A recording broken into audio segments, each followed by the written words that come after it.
Good morning friends.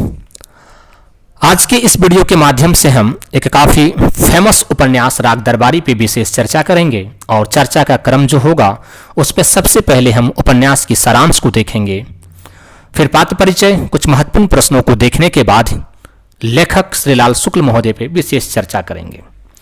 अगर हम उपन्यास की सारांश की बात करें तो उपन्यास में एक गांव सीपालगंज की कथा का वर्णन है और गौर फरमा के देखे तो न केवल यह एक गांव की कहानी है बल्कि भारत की हर एक गांव की दिशा और दशा का वर्णन किया गया है।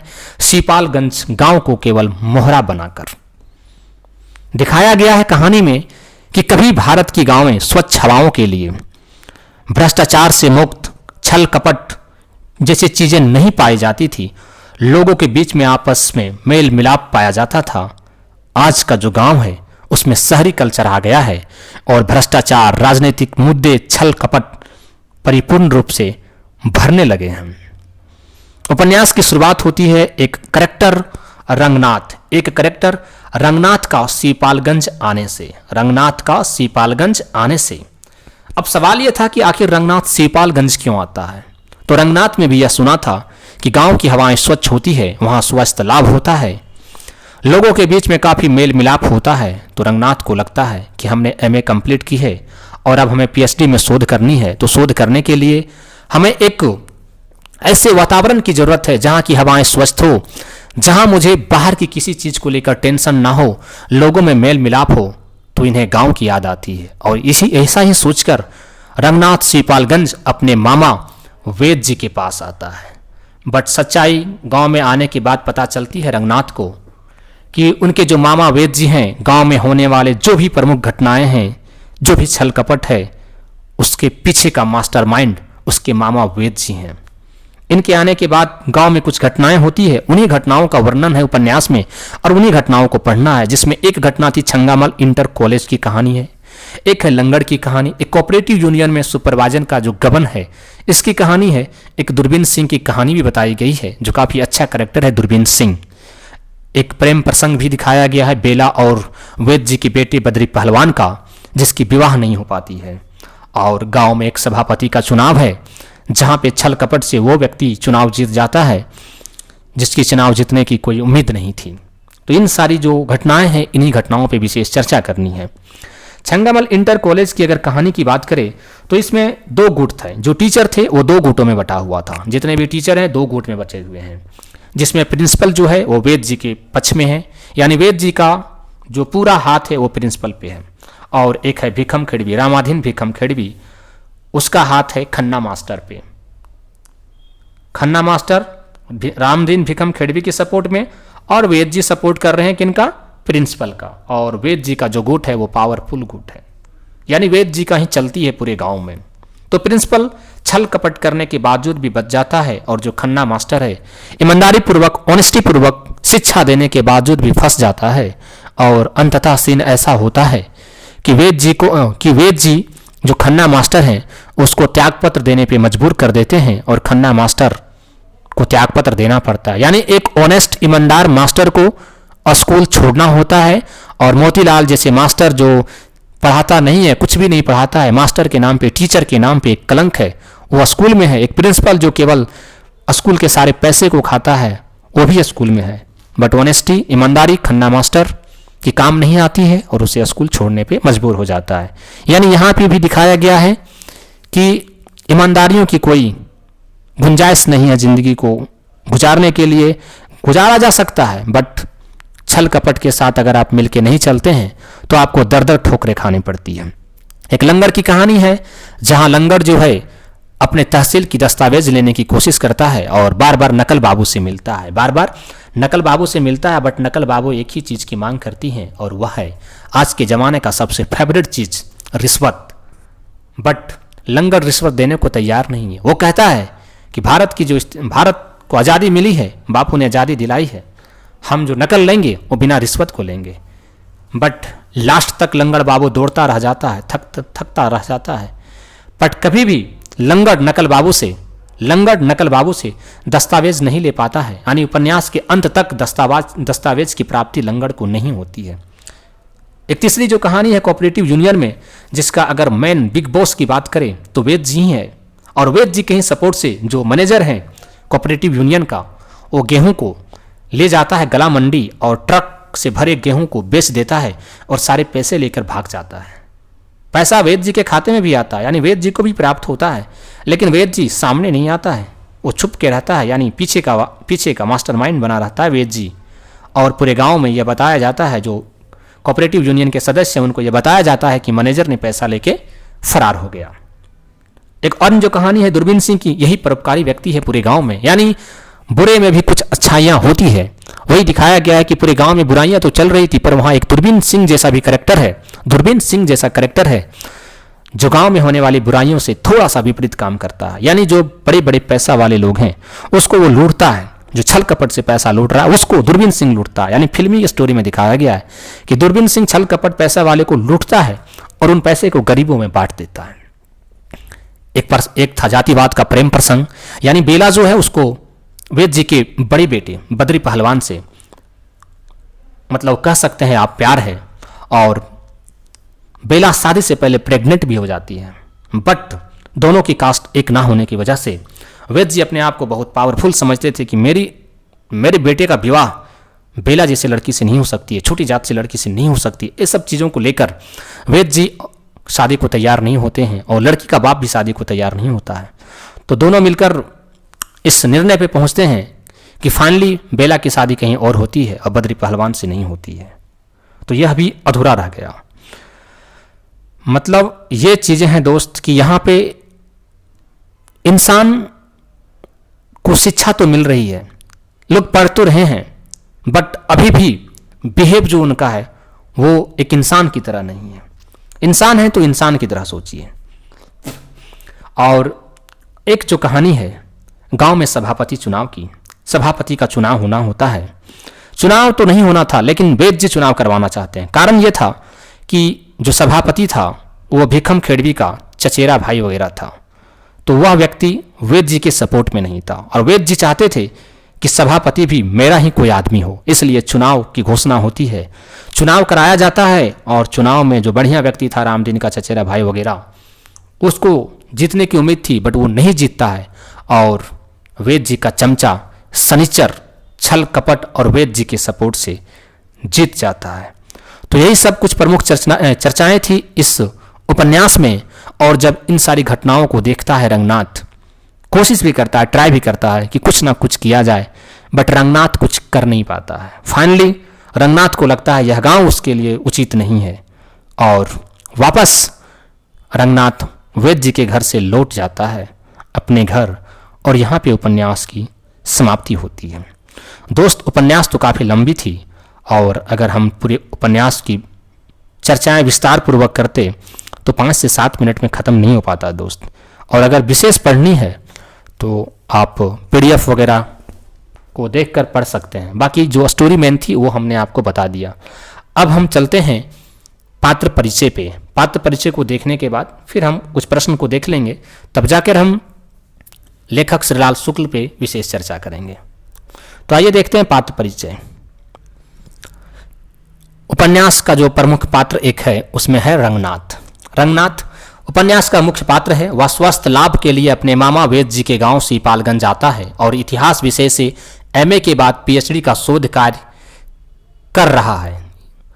वह गांव में फैले भ्रष्टाचार को देखता है। उपन्यास उसके सीपालगंज आने से शुरू होता है और उसके सीपालगंज से जाने पर उपन्यास का अंत होता है। गांव में फैले भ्रष्टाचार को दूर करने का प्रयास करता है किंतु हार जाता है। इस कारण से वह समाज का एक नपुंसक विद्रोही नेता के समान प्रतीक होता है क्योंकि चाह कर भी रंगनाथ कुछ कर नहीं पाता है। वैसे भी आप जानते हैं दोस्त, आज के ज़माने में जिसके पास पैसा है, पावर है, उसकी चलती है। तो ऐसे ही रंगनाथ भी कुछ नहीं कर पाया। वेद जी उपन्यास के नायक पात्र के रूप में उभर कर आते हैं, यानी सबसे जो प्रमुख पात्र है, नायक पात्र है, वो वेद जी हैं, जो आदि से अंत तक कथा का मुख्य केंद्र बना रहता है। व्यवहार कुशल, यानी एकदम कुशल व्यवहार करेगा, लोगों के साथ मीठी मीठी बातें करेगा। स्वार्थी और दोगले चरित्र वाला और रिश्वतखोरी जैसे गुणों से युक्त भारतीय राजनीतिक के प्रतीक हैं, यानी आज के जो भारतीय राजनीतिक के नेता के रूप में जैसे आते हैं वैसे ही वेद जी इस उपन्यास में आए हैं। प्रिंसिपल या छंगामल विद्यालय की प्रिंसिपल हैं जो चाटुकारिता में निपुण है, चापलुसता में निपुण है, चुगलखोर और काफ़ी चालाक व्यक्ति है। इतना चालाक व्यक्ति है कि किसी भी तरह छल कपट और वेद जी का सहारा लेकर अपने प्रिंसिपल का पोस्ट कभी जाने नहीं देता है।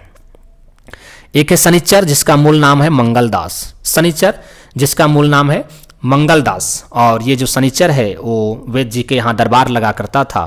उस दरबार में लोगों को भांग वगैरह घोल कर पिलाया करता था और यही शनिचर सभापति के चुनाव में जीतता भी है। उपन्यास में इन्हें शनि की दशा लगाने वाला माना गया है। जोगनाथ है, यह एक नशेड़ी व्यक्ति है। जोगनाथ जो है इस उपन्यास में नशेड़ी व्यक्ति की चर्चा है, तो जोगनाथ की चर्चा है। रामाधीन भिखम खेड़वी जो है राजनीति में प्रमुख दखल रखने वाला पात्र है, जो एक तरह से कहे तो रामाधीन कोशिश जरूर करता है कि राजनीतिक में कुछ अच्छे लोगों की स्थिति बने, बट रामाधीन भी सफल नहीं हो पाता। रीजन यही था साहब कि वेद जी की चलती थी। बाली बद्री पहलवान वेद जी का सबसे बड़ा बेटा है। बद्री पहलवान, इनकी पहलवान मनोवृत्ति है। पिता के अन्याय में साथ देने वाले थे, उनका दाहिना हाथ था, यानी जो पिता इनके अन्याय किया करते थे बद्री पहलवान, बाली पहलवान, तो पिता के सपोर्ट में थे ये और उनकी दाहिना हाथ भी थे। एक है खन्ना लेक्चरर, यही खन्ना लेक्चरर है जो ईमानदार है और ऑनेस्टी से पढ़ाने का कोशिश करता है बट असफल होता है। यह इंटरमीडिएट कॉलेज में इतिहास के प्रवक्ता हैं, इतिहास विषय के प्रवक्ता हैं। इस तरह से शोषित अध्यापक है क्योंकि अच्छे पढ़ाए जाने के बाद भी इन्हें सुनना पड़ता था। ईमानदार, विद्रोही और समझौता ना करने वाला व्यक्तित्व है। ये समझौता पे भरोसा नहीं करते थे, विश्वास नहीं करते थे। वो कहते थे जो चीज़ें जिस चीज़ के लिए बनी है वो चीज़ होनी चाहिए। अगर स्कूल पढ़ाई के लिए तो स्कूल में पढ़ाई होनी चाहिए और मोतीलाल मास्टर जैसे कि यहाँ पे रहना कोई जरूरी नहीं है, क्योंकि मोतीलाल मास्टर कभी पढ़ाया नहीं करता था। रूपन वेद जी का छोटा बेटा है। रूपन जो है वेद जी का छोटा बेटा है। आज की क्रांतिकारी युवा पीढ़ी इनकी कक्षा में, मतलब जो है रूपन वो वेद जी का छोटा बेटा और पिछले 3 साल से एक ही कक्षा में पढ़ रहा है। यह पात्र एक रंगीले नेता के रूप में सामने आता है। रंगीला नेता यानी स्कूल में भी आप देखे होंगे कि नेता के रूप में कुछ लड़के होते हैं, तो रूपन जो है स्कूल में नेतागिरी करता फिरता है, यानी बाप का जो गुण है रूपन के पास भी है।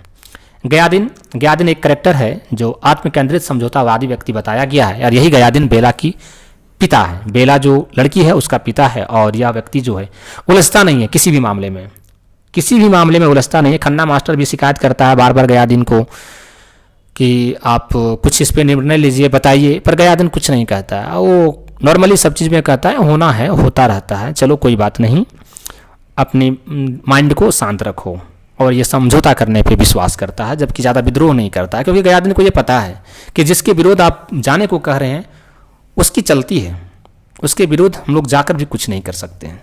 बेला जो है गयादिन की बेटी है और इसी की प्रेम प्रसंग थी। मास्टर मोतीराम अध्यापक के नाम पे कलंक है, अध्यापक के नाम पे ये कलंक है। ठाकुर बलराम सिंह है, जज है, कालिका प्रसाद है, पुलिस दरोगा है, मालवीय और डायरेक्टर वगैरह भी हैं। तो ये सब कुछ छोटा छोटा रूप में आते हैं, क्योंकि जब गांव में एक बार चोरी होती है तो जो बलराम सिंह जो पुलिस दरोगा है वो जांच करने की कोशिश करता है, बट जब पुलिस दरोगा अच्छा कार्य करने की कोशिश यहाँ करता है एक बार, तो वेद जी जैसे बड़े पावरफुल लोगों के सामने इस पुलिस दरोगा का भी नहीं चलता है और दरोगा का तबादला कर दिया जाता है और 8,000 इसको भरने पर भी मजबूर कर दिया जाता है, यानी दरोगा को ही फंसा दिया जाता है वेद जी के द्वारा। तो ये सारी थी कहानियाँ। अब हम आते हैं उपन्यास के कुछ महत्वपूर्ण प्रश्नों पे, और इन प्रश्नों को हम 1 लाइनर के फॉर्म में देखेंगे। राग दरबारी उपन्यास के लेखक हैं तो श्रीलाल शुक्ल जी जो हैं वो राग दरबारी उपन्यास के लेखक हैं। राग दरबारी उपन्यास का प्रकाशन कब हुआ? तो 1968 में। यह आपका इंपॉर्टेंट क्वेश्चन हो जाएगा दोस्त। राग दरबारी उपन्यास का प्रकाशन 1968 में।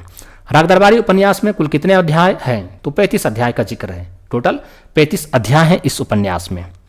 उपन्यास राग दरबारी में किस गांव की दयनीय स्थिति को लेखक शिक्षित व्यक्ति की नज़र में देखना चाहता है? तो सीपालगंज की कहानी है। सीपालगंज की कहानी है। राग दरबारी उपन्यास में मुख्य पात्र कौन है? तो जो सबसे मुख्य पात्र है, प्रमुख पात्र वेद जी है। इसके बाद अगर करें तो रंगनाथ का। राग दरबारी उपन्यास के छंगामल विद्यालय इंटर कॉलेज का प्रबंधक कौन है? तो वेद जी ही प्रबंधक हैं। जो छंगामल इंटर कॉलेज है उसका प्रबंधक भी वेद जी ही है। उपन्यास में शनिचर का मूल नाम क्या है? तो मंगलदास जो है शनिचर का मूल नाम है और यही शनिचर सभापति का चुनाव जीतता है वेद जी के सपोर्ट से। वेद जी के द्वारा किसे सीपालगंज का कठपुतली प्रधान बनाया जाता है? तो शनिचर को ही कठपुतली प्रधान बनाया जाता है। वैद्य जी के सपोर्ट से अगर आप जीतते हैं तो वैद्य जी की बात माननी होगी, अदरवाइज जो पावरफुल व्यक्ति है वो आपके प्रधानी को भी 2 मिनट में कह सकते हैं कि प्रधानी का पोस्ट भी खत्म कर देंगे। उपन्यास राग दरबारी का प्रारंभ और अंत होता है तो रंगनाथ के गांव सीपालगंज आने से प्रारंभ और रंगनाथ के सीपालगंज गांव से जाने से अंत होता है। किसका? उपन्यास का। पात्र रंगनाथ सीपालगंज गांव किन के पास आया था? तो वेद जी के पास आया था, वेद जी के पास। और वेद जी जो थे वो रंगनाथ के मामा थे, बट मास्टर माइंड एक एकदम से कह सकते हैं कि दोगले किस्म का व्यक्ति था। श्रीलाल शुक्ल ने कुल कितने उपन्यास लिखे? तो 10 उपन्यास लिखे। श्रीलाल शुक्ल टोटल 10 उपन्यास लिखते हैं। राग दरबारी उपन्यास का प्रकाशन वर्ष है 1968। VVI क्वेश्चन है दोस्त, यह प्रकाशन कब हुआ है? 1968 ईस्वी में। राग दरबारी उपन्यास के लिए श्रीलाल शुक्ल को कौन सा पुरस्कार मिला? तो साहित्य अकादमी पुरस्कार 1969 ईस्वी में। इसे भी ध्यान रखिएगा दोस्त, साहित्य अकादमी पुरस्कार 1969 ईस्वी को। श्रीलाल शुक्ल के किस उपन्यास को 15 भारतीय भाषाओं के अतिरिक्त अंग्रेजी में भी अनुवाद प्रकाशित हुआ है? यानी कौन सा उपन्यास है जो 15 भाषाओं में तो छपी ही है, अंग्रेजी में अनुवाद की गई है? तो राग दरबारी उपन्यास। राग दरबारी उपन्यास। उपन्यास श्रीलाल शुक्ल की किस रचना के लिए एक दूरदर्शन धारावाहिक निर्माण भी की गई है? तो राग दरबारी उपन्यास के लिए ही दूरदर्शन धारावाहिक का भी निर्माण किया गया है। राग दरबारी उपन्यास में कौन सा पात्र नायक के रूप में आदि से अंत तक बना रहता है? तो वेद जी है जो नायक के रूप में शुरू से लेकर लास्ट तक बना रहता है। राग दरबारी उपन्यास में कौन सा पात्र आज की क्रांतिकारी युवा पीढ़ी का प्रतीक है? तो रूपन बाबू। रूपन बाबू युवा पीढ़ी का प्रतीक है।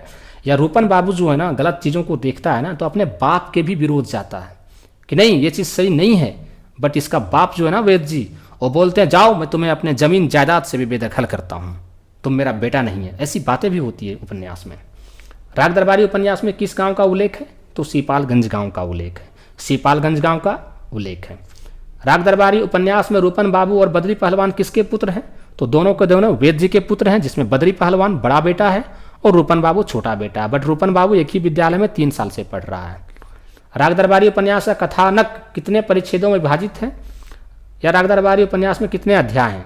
तो परिच्छेद बोले या अध्याय बोले तो 35 यानी 35 हो जाएगा। राग दरबारी उपन्यास में किस पात्र के माध्यम से शिक्षक पर व्यंग किया गया है? तो जो मास्टर है ना मोतीराम, इसी के द्वारा शिक्षक करैक्टर पे भी व्यंग किया गया है कि आज के जो टीचर हैं वो पढ़ाने पे कम और बाकी चीज़ों पे ज़्यादा ध्यान देते हैं।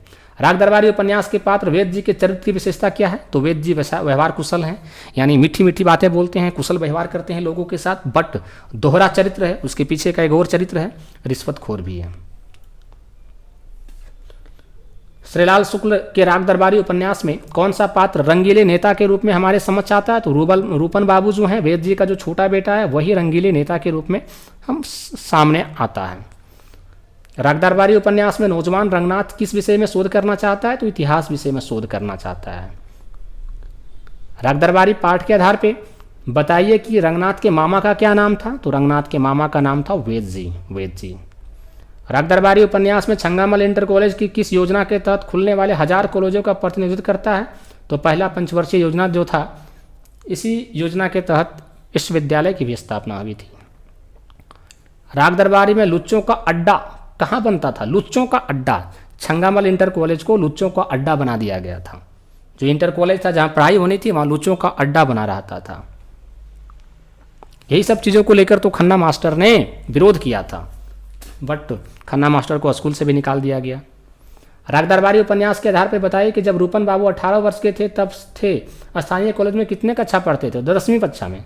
वो रूपन बाबू जो है 3 सालों से 10वीं कक्षा में ही पढ़ रहे थे। राग दरबारी उपन्यास में किसके बीच खींचातान को दर्शाया गया है? तो आदर्शवाद और यथार्थवाद के बीच। आदर्शवाद और यथार्थवाद के बीच खींचातान दिखाया गया है कि आदर्श क्या बताता है और वर्तमान में जो भौतिक अवस्था है वो क्या होती है। राग दरबारी उपन्यास के आधार पर बताइए कि सीपालगंज में कितने थाने थे? तो 1 थाने थे। सीपालगंज में 1 थाने थे। राग दरबारी उपन्यास के लेखक कौन है? तो श्रीलाल शुक्ल जो है और राग दरबारी उपन्यास के लेखक हैं। राग दरबारी का अंग्रेजी अनुवाद किस लेखक के द्वारा किया गया? गिलियन राइट के द्वारा। गिलियन राइट के द्वारा राग दरबारी उपन्यास का अंग्रेजी में अनुवाद किया गया और टोटल 15 भाषाएं में राग दरबारी उपन्यास प्रकाशित हुई थी। सीपालगंज किस पंचायत के अंतर्गत आता है? तो भीखम खेड़ा पंचायत के अंतर्गत। जो सीपालगंज गांव था वो भीखम खेड़ा पंचायत के अंतर्गत आता था। राग दरबारी में शिक्षा संस्थान के रूप में किस कॉलेज को प्रमुख केंद्र के रूप में प्रस्तुत किया गया है। तो शिक्षा संस्थान पे जो कटाक्ष किया गया है वो छंगामल इंटर कॉलेज के माध्यम से किया गया है। शिक्षा व्यवस्था पे जो कटाक्ष हुई है, जो व्यंग हुई है, वो छंगामल इंटर कॉलेज के द्वारा दर्शाया गया है। उदारता और अनुशासनहीनता के रोग से ग्रसित विद्रोही युवा पजी के रूप में उपन्यास ने किसे प्रस्तुत किया है? तो रूपन बाबू को अनुशासनहीनता के रोग से ग्रसित विद्रोही नेता के रूप में दिखाया गया रूपन बाबू। गांव के गुंडे का सरदार बद्री पहलवान के पिता का क्या नाम था? तो वेद जी। बद्री पहलवान के पिता का नाम वेद जी। राग दरबारी में किसको भारतीय बुद्धिजीवियों के रूपन प्रतिनिधि के रूप में प्रस्तुत किया गया है? तो रंगनाथ को बुद्धिजीवी के रूप में प्रस्तुत किया गया है। पर इसकी बुद्धिजीवी भी काम नहीं आती और गांव में होने वाली घटनाओं में से किसी एक घटना को भी नहीं रोक पाते हैं। रंगनाथ वेद जी का कौन है? तो भांजा है। रंगनाथ वेद जी का कौन है? तो भांजा है। उनकी इतनी इज्जत थी कि पूंजीवाद के प्रतीक दुकानदार उनके हाथ सामान बेचने नहीं अर्पित करते थे और शोषण के प्रतीक इक्के वाले उन्हें शहर तक पहुंचाया कर किराया नहीं आदर्शवाद मांगते थे। उपन्यासकार ने यह टिप्पणी किसके लिए की गई है? तो रूपन बाबू के लिए, यानी रूपन बाबू से लोग डरते थे जिसकी वजह से इनसे लोग पैसा कौड़ी नहीं मांगते थे। दुनिया में कलह का जोर को ही सबसे बड़ी ताकत के रूप में मानते हैं। गया दिन इसीलिए तो समझौता कर लेता है हर बार, क्योंकि जानता है जिसकी भुजाओं में ताकत है वही आज की सबसे बड़ी ताकत है। जिसके पास पैसा है वो सबसे बड़ी ताकत है। किस पात्र के लिए कहा गया है कि उपन्यास के अंत में उनके व्यवहार में अचानक परिवर्तन देखा जाता है? तो रूपन बाबू शुरू में तो बिगड़ेल नेता थे, बट धीरे धीरे जब चीज़ों को देखते हैं, गौर करते हैं, तो वो सुधर जाते हैं। उनके व्यवहार में परिवर्तन होता है और अपने बाप का ही विरोध करना शुरू करता है। भिखनखेड़ा गांव का प्रधान रामाधीन किसे बना देता है? तो अपने चचेरे भाई को। जो भिखनखेड़ा जो गांव था उसका प्रधान जो था रामाधीन ने अपने चचेरे भाई को बनाया था। और यही बात बुरा लगा था वेद जी को कि नहीं, प्रधान तो मेरे आदमी होना चाहिए, और इसीलिए दोबारा चुनाव कराया जाता है जिसमें शनिचर वेद जी के सपोर्ट से जीतता है। किसका मुख्य काम वेद जी की बैठक में सुबह शाम भांग घोलना था? शनिचर भांग घोला करता था। आप समझ जाइए कितना अनपढ़ था, और इसे बना दिया गया है गांव का प्रधान। अब ये क्या प्रधानी करेगा ये तो खुद भी आप सोच सकते हैं। राग दरबारी का एकमात्र ऐसा पात्र जिसे रचना करके साथ ही समूचे पाठक समुदाय की सहानुभूति प्राप्त होती है, तो लंगड़ ही एक ऐसा करैक्टर था इस उपन्यास में जिसमें हर किसी की सहानुभूति प्राप्त होती है। क्योंकि लंगड़ पैर में चोटा है, लंगड़ इसका नाम पड़ा है लंगड़ा होने के कारण। घुटक के जाता है, बार बार कचहरी मांगना कोशिश करता है कि नकल दे दे, दस्तावेज दे दे, पर नहीं ले पाता है लास्ट तक, क्योंकि ये ईमानदारी पूर्वक लेना चाहता है, ऑनेस्टी से लेना चाहता है। और आज के ज़माने में ईमानदारी की कहाँ कीमत। वेद जी किसे ग्राम सभा का प्रधान बनाने के लिए चुनाव अधिकारी के लिए एक सस्ती घड़ी का इंतजाम करते हैं? तो शनिचर को चुनाव जिताने के लिए सस्ती घड़ी का इंतजाम करते हैं।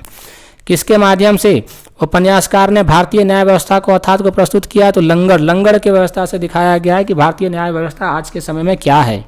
लंगड़ के करैक्टर से दिखाया गया है कि उसको कभी न्याय नहीं मिली, कभी दस्तावेज नहीं मिली।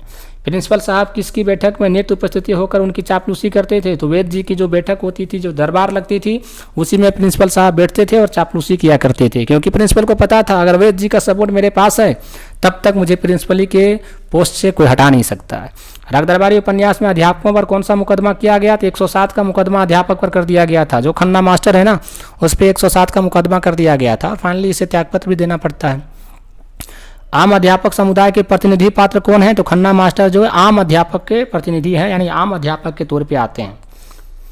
मास्टर खन्ना किसकी सहानुभूति जुटा पाने में सफल होते हैं? तो छात्र नेता रूपन और रंगनाथ। मास्टर नेता जो है अच्छा ईमानदार नेता था, जिसकी वजह से जो छात्र नेता है रूपन उसकी सहानुभूति मिलती है, रंगनाथ की भी सहानुभूति मिलती है, बट फिर भी कुछ नहीं होता है। डिप्टी डायरेक्टर एजुकेशन की जांच के बहाने गहरे षड्यंत्र द्वारा किसे त्यागपत्र पर हस्ताक्षर करने के लिए विवश कर देता है? तो मास्टर जो था खन्ना और एक और मास्टर था मालवीय, दोनों को त्यागपत्र देने पर मजबूर कर देता है। जो डिप्टी डायरेक्टर आते हैं एजुकेशन जांच करने के लिए, वो जांच करने को क्या आएंगे? बस केवल नाम का जांच करने आए थे और वेद जी से पहले ही पैसा खा के मस्त थे।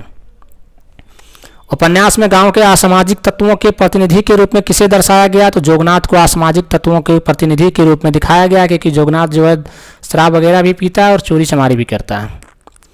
जोगनाथ किस भाषा का प्रयोग करता है? सरफिरी भाषा का प्रयोग करता है, सरफिरी भाषा का। उपन्यासकार ने निरामिष सुखघोर महाजनों के प्रतिनिधि के रूप में किसे दर्शाया गया? तो गया दिन को दिखाया गया है। कभी ना पढ़ने वाला गवाह के रूप में कौन प्रसिद्ध था? तो पंडित राधेलाल। पंडित राधेलाल गवाह के रूप में प्रसिद्ध था। यही झूठा गवाह देता है। जब बेला को लेकर और चर्चाएं होती है ना, और उसके जो गयादीन के घर में जो लूट होता है, इस पर चर्चाएं होती है, तो राधेलाल झूठी गवाही देता है। सरकारी पैसों के द्वारा सरकारी पैसे के लिए जीने वाला व्यक्ति कौन था? तो कलिका प्रसाद। केवल सरकारी पैसे से जिया करता था। बद्री पहलवान और रूपन किस पर मोहित होते थे? तो बेला पे। बद्री पहलवान जो था ना, वो बेला से प्रेम करता था, और रूपन जबरदस्ती पत्र लिखा करता था बेला को, पर बेला की कोई दिलचस्पी रूपन बाबू पे नहीं थी। राग दरबारी उपन्यास का प्रारंभ कहाँ से होता है? रंगनाथ का शहर से सीपालगंज आने से राग दरबारी उपन्यास की प्रारंभ होती है। रंगनाथ का राग दरबारी उपन्यास में एकमात्र नारी पात्र का नाम बताइए। तो बेला जो है एकमात्र नारी पात्र है। राग दरबारी के 24वें भाग में चुनाव की कितनी प्रणालियों में होना था? यानी चुनाव जो हो रहा था उसमें कितनी प्रणालियां था? तो 3 प्रणालियां थी। एक था रामनगर वाली, एक नवोदा वाली और महिलापुर वाली। ये जो तीनों प्रणाली कोई प्रणाली नहीं थी दोस्त, एक तरह से समझिए। रामनगर में जो चुनाव हुआ था उसमें छल कपट करके जिस प्रकार से चुनाव जिताया गया था उसको रामनगर वाली बोला गया है। नवोदा में जो चुनाव हुआ वहाँ जिस प्रकार से रातों रात लोगों को पलटा गया था उसको नवोदा वाली बोला गया। तो ऐसे ही जिस जगह पे जिस छल कपट का सहारा लेकर जीता गया था वही वो चुनाव प्रणाली के नाम से ही फेमस हो गया था। सनीचर ग्राम सभा के चुनाव में कहाँ के तरकीब से चुनाव जीता था? तो महिलापुर वाली के तरकीब से जीता था। महिलापुर वाली के तरकीब से जीता था, यानी छल कपट से रातों रात बदल कर जीता था। 28वें परिच्छेद के सभी मुख्य आदमी पड़ोस के गांव में किनके यहाँ दावत खाने गए थे जो खून के केस में सिफारिश, रिश्वत एवं गवाह के बेइज्जत बरी हो गया था? तो हरि राम।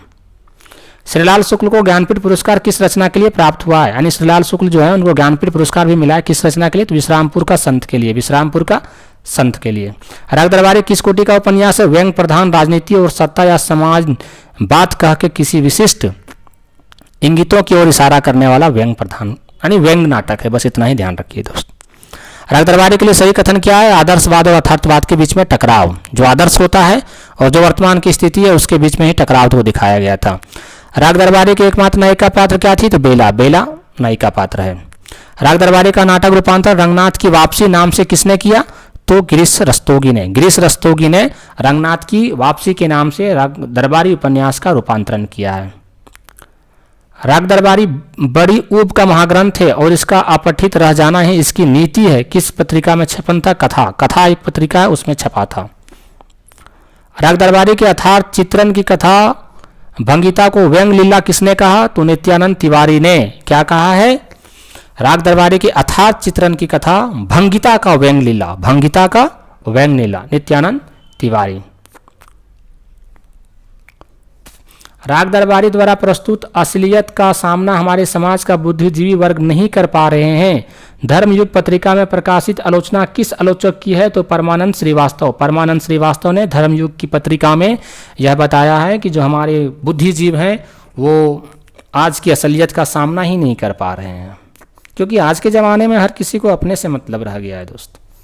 वर्तमान शिक्षा पद्धति रास्ते में कड़ी कूतियाँ है जिसकी कोई भी लाल मार सकता है।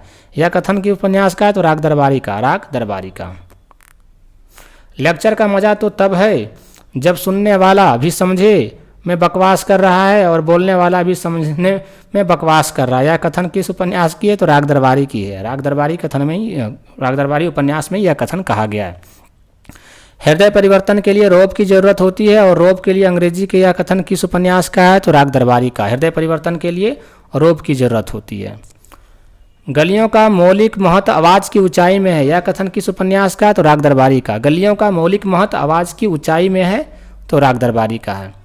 तो घास खोज रहा हूँ अंग्रेजी में इस रिसर्च कहते हैं। यह कथन किस उपन्यास का? राग दरबारी का। तो घास खोज रहा हूँ राग दरबारी का ही है।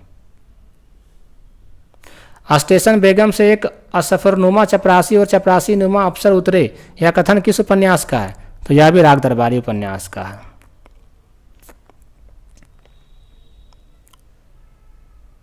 और जो एक अंत प्रश्न दोस्त, एक ट्रक खड़ा था, उसे देखते ही यकीन हो जाता है कि उसका जन्म केवल सड़कों के साथ बलात्कार के लिए हुआ है। यह कथन किस उपन्यास का है? तो राग दरबारी का। एक ट्रक खड़ा था जिसे देखकर यह यकीन हो जाता है कि इसका जन्म केवल सड़कों पर बलात्कार के लिए होता है, तो राग दरबारी उपन्यास का है।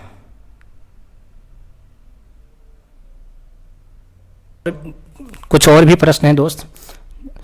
सीपालगंज के सबसे प्रमुख गंजहा कौन थे जिसके परोपकारिता के किस्से सुनाए जाते हैं और कमजोर लोगों की सहायता के लिए बिना बुलाए पहुंच जाता है? तो दूरबीन सिंह। यही दूरबीन सिंह वो करेक्टर था जो लोगों को लूटपाट तो करता था बट गरीबों में बांट देता था। राग दरबारी उपन्यास में पृथ्वीपद वेद जी को एकमात्र आदमी और स्वर्ग में हनुमान जी को एकमात्र देवता कौन मानता था? तो शनिचर। पृथ्वी जी को एकमात्र आदमी मानता था वेद जी को शनिचर, और स्वर्ग में हनुमान जी का एकमात्र देवता मानने वाला करेक्टर शनिचर था। उपन्यास राग दरबारी में किन दो पात्रों के बीच राजनीतिक प्रतिद्वंद्विता है? तो वेद जी और रामादीन भीखम खेड़वी के बीच। वेद जी और रामादीन भीखम खेड़वी के बीच प्रतिद्वंद्विता है उपन्यास राग दरबारी में। राग दरबारी का कौन सा पात्र है जो अस्थायी आम आदमी का प्रतिनिधि है जो भ्रष्ट व्यवस्था का शिकार होता है? तो लंगड़ जो है भ्रष्ट व्यवस्था का शिकार होता है। वह कौन सा स्थानीय गुंडे लगभग हमेशा नशे में प्रत्येक 2 सिलेबस के बीच एफ ध्वनि डालने के अनूठी भाषा बोलता है? तो जोगनाथ तो था 1 नंबर का नशेड़ी व्यक्ति था। बस इतना याद रखिए, जब भी नशेड़ी की बात करें रंगनाथ का याद करिए। रंगनाथ नहीं दोस्त, जोगनाथ।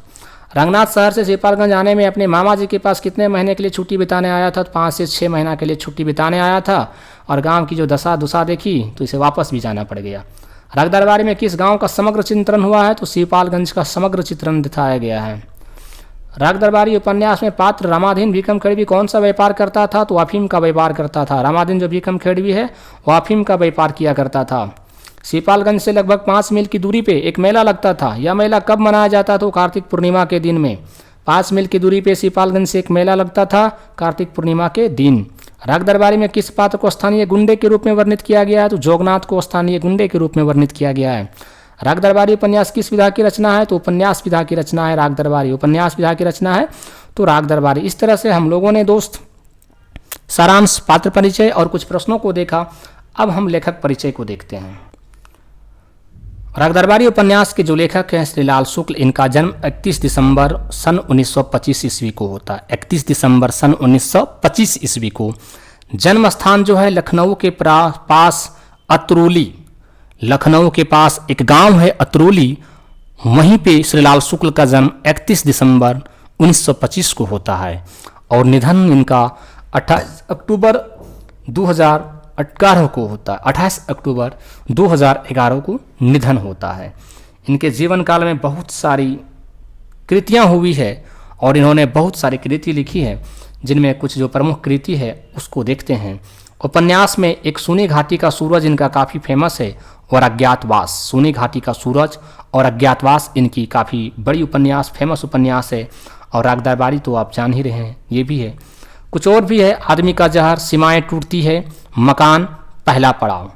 आदमी का जहर, सीमाएं टूटती है, मकान, पहला पड़ाव। एक अन्य महत्वपूर्ण में है विश्रामपुर का संत, ये भी एक महत्वपूर्ण उपन्यास है इनकी, विश्रामपुर का संत। बबर सिंह और उनके साथी, राग विराग, ये सारी इनकी उपन्यास रचनाएं हैं, जिनमें विश्रामपुर का संत आप याद रखिएगा दोस्त। राग दरबारी तो आपको याद ही रखना है, और सूनी घाटी का सूरज और अज्ञातवास, ये 2 भी आप याद रख लेना। व्यंग संग्रह की बात करें तो अंगद का पांव जो है इनकी काफ़ी प्रसिद्ध व्यंग संग्रह है। यहाँ से वहाँ मेरी श्रेष्ठ व्यंग रचनाएं, उमराव नगर में कुछ दिन, कुछ जमीन में, कुछ हवाओं में, ये सब सारे इनकी व्यंग रचनाएं हैं। आओ बैठ ले कुछ देर, आओ बैठ ले कुछ देर, अगली शताब्दी के शहर, जहालत के 50 साल, खबरों की जुगली, ये सारी इनकी रचनाएं हैं। कहानी संग्रह में इनकी जो है यह घर मेरा नहीं, यह घर मेरा नहीं, सुरक्षा तथा अन्य कहानियाँ, सुरक्षा तथा अन्य कहानियाँ, इस उम्र में 10 प्रतिनिधि कहानियाँ, इस उम्र में 10 प्रतिनिधि कहानियाँ। पुरस्कार को थोड़ा ध्यान रखिएगा दोस्त। साहित्य अकादमी पुरस्कार 1969 ईस्वी में राग दरबारी उपन्यास के लिए, राग दरबारी उपन्यास के लिए साहित्य अकादमी 1969 ईस्वी को। साहित्य भूषण, हिंदी साहित्य परिषद, गोयल सम्मान, लोहिया पुरस्कार सम्मान, गोयल सम्मान, लोहिया सम्मान, शरद जोशी सम्मान, मैथिली शरण गुप्त सम्मान, यश भारती 2005 में, पद्म भूषण 2008 में, याद रखिएगा, और ज्ञानपीठ पुरस्कार 2009 में। पद्म भूषण 2008, ज्ञानपीठ पुरस्कार 2009 और 2011 में इनका निधन। तो ये 2 कम से कम याद रखिएगा, पद्म भूषण, ज्ञानपीठ 2008-2009, और एक याद रखिएगा साहित्य अकादमी 1969 को राग दरबारी उपन्यास के लिए। महत्वपूर्ण तथ्य अगर बात करें उपन्यासकार श्रीलाल शुक्ल की, तो 1948 को लखनऊ विश्वविद्यालय में MA की कानून से पढ़ाई की, एमए में कानून की पढ़ाई की। 1950 में भारतीय प्रशासनिक सेवा आईएएस में चयनित हो गए, यानी आईएएस में इनका 1950 में सिलेक्शन भी हुआ और सन 1983 ईस्वी में आईएएस से सेवानिवृत्त भी हो गया, यानी इनकी जो सेवा काल है वो पूरा हो गया 1983 में। रागदरबारी के लेखक 1964 ईस्वी के अंत से शुरू हुआ और अपने अंतिम रूप से 1967 में समाप्त हुआ। यानी जो लेखन का कार्य जो किया है रागदरबारी उपन्यास की 1964 में ही शुरू की थी और 1967 में लिख कर पूरा कर लिए। 1968 में इनका प्रकाशन हो गया और 1969 में इन्हें साहित्य अकादमी पुरस्कार इस उपन्यास के लिए मिल भी गया। रागदरबारी उपन्यास के लिए श्रीलाल शुक्ल का साहित्य अकादमी पुरस्कार मिला, साहित्य अकादमी पुरस्कार मिला। रागदरबारी का अंग्रेजी में अनुवाद गिलियन राइट के द्वारा किया गया, अंग्रेजी में अनुवाद गिलियन लाइट के द्वारा किया गया। श्रीलाल शुक्ल को विश्रामपुर का संत के लिए 2009 में ज्ञानपीठ पुरस्कार मिला था। ज्ञानपीठ पुरस्कार जो इन्हें मिला है 2009 ईस्वी में, वो इनकी एक रचना है विश्रामपुर का संत, इसके लिए मिला है, विश्रामपुर का संत इसके लिए मिला है। और जब इन्हें ज्ञानपीठ पुरस्कार मिला था तब ये हॉस्पिटल में बीमार थे, क्योंकि 2011 में इनकी मृत्यु हुई है, तो 2009 में ये हॉस्पिटल में बीमार थे। इस तरह से दोस्त हमने ये काफ़ी बड़ी उपन्यास को देखा। थैंक यू दोस्त फॉर वॉचिंग वीडियो। और अगर आप इसकी पीडीएफ चाहते हैं दोस्त तो डिस्क्रिप्शन बॉक्स में आपको पीडीएफ मिल जाएगी।